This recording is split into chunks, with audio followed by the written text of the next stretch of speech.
Well, let's go straight now to our international editor, Lindsay Hilsum, who's in Boston. Lindsay, what should we make of these claims from the suspect's father? Sarah, we asked the FBI. They refused to comment. They're not doing anything other than putting out official statements. But I have to say it would be very unusual police practice to contact a suspect by mobile phone. It does seem rather unlikely. Having said that, I'm sure the FBI would be extremely interested to speak to Tamerlan Tsarnaev's parents. If he really did call his mother, they would definitely want to know whatever it was that he said to her. We don't know if they're trying to contact them or whether the parents would cooperate. What the FBI really want to do right now is speak to the young man in the hospital bed in the hospital behind me, Dzhokhar Tsarnaev. But he has an injury in the throat. He can't speak. What we've been doing today is trying to piece together as far as possible all the new details about what really happened.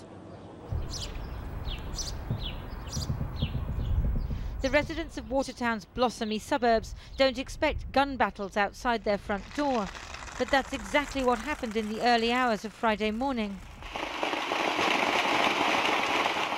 The Tsarnaev brothers in a stolen black SUV started shooting local police. Bullets easily penetrate wooden houses, as Kyla De Paolo found out. I crouched down in my doorway. This is my bedroom over here, so I crouched down. Right here on the ground floor. I crouched down on the floor, and I picked up the phone and I called my mom, and they could hear the gunshots through the house. At that point, when I was on the phone with my mom, was when I saw the bullet go from across the front door. So you actually saw the bullet? I didn't know exactly what it was, but it was a bullet. Outside, you can see the craters made by the bombs and grenades the brothers threw. Only now have the police pieced together exactly what happened next. He, all of a sudden, comes out from under cover and just starts walking down the street, shooting at our police officers, trying to get closer. Now, my closest police officer is 5 to 10 feet away, and they're exchanging gunfire between them. And he runs out of ammunition, the bad guy. And so one of my police officers comes off the side and tackles him in the street. As the bullets flew, Dzhokhar Tsarnaev drove straight at the police who were arresting his brother. Look at the skid marks. They were pushed to one side, but he ran his brother over. Tamerlan Tsarnaev died here. Dzhokhar drove on for a few blocks, then he leapt out and ran for his life. Dummy rounds at the boat, hold your fire. Again, that's dummy rounds into the boat, hold your fire. New thermal imaging shows the injured Dzhokhar as he hid under a tarpaulin in a boat in a backyard less than a mile away. The forensic team approached. They tried to persuade him to come out. Using a vehicle with a mechanical arm, they pulled off the tarpaulin and threw flash grenades. Eventually, he gave himself up.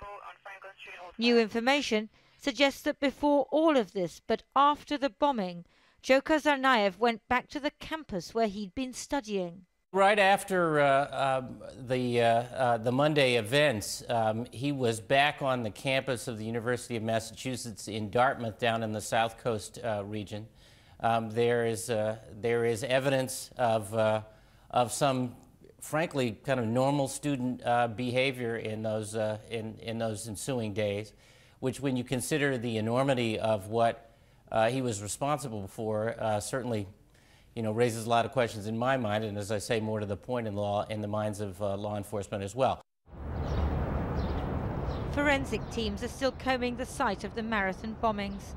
The FBI think the brothers acted alone, but they can't be sure yet. They could have been part of a cell.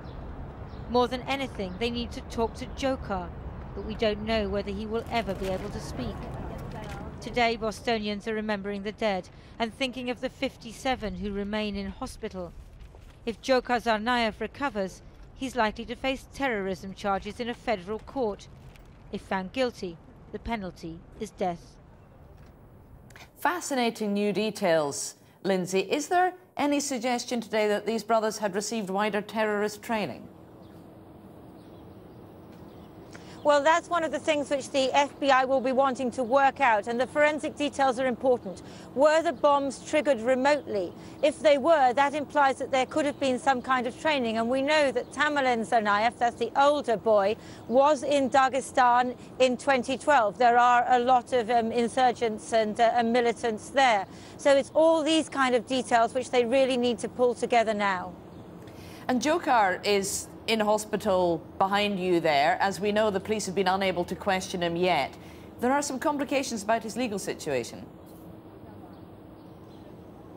Well, there are two kinds of charges. There are federal terrorism charges, and there may well be state charges for murder as well. There is no death penalty in the state of Massachusetts, but there is for the federal charges.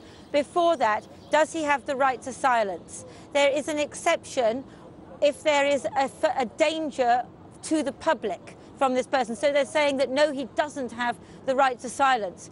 Ironically, of course, he can't do anything but maintain his silence at the moment. They desperately want to talk to him because they do need to know if there's anybody else out here connected, if there are any other devices out here. There's so much they don't know. They're not 100% sure that this situation is safe yet.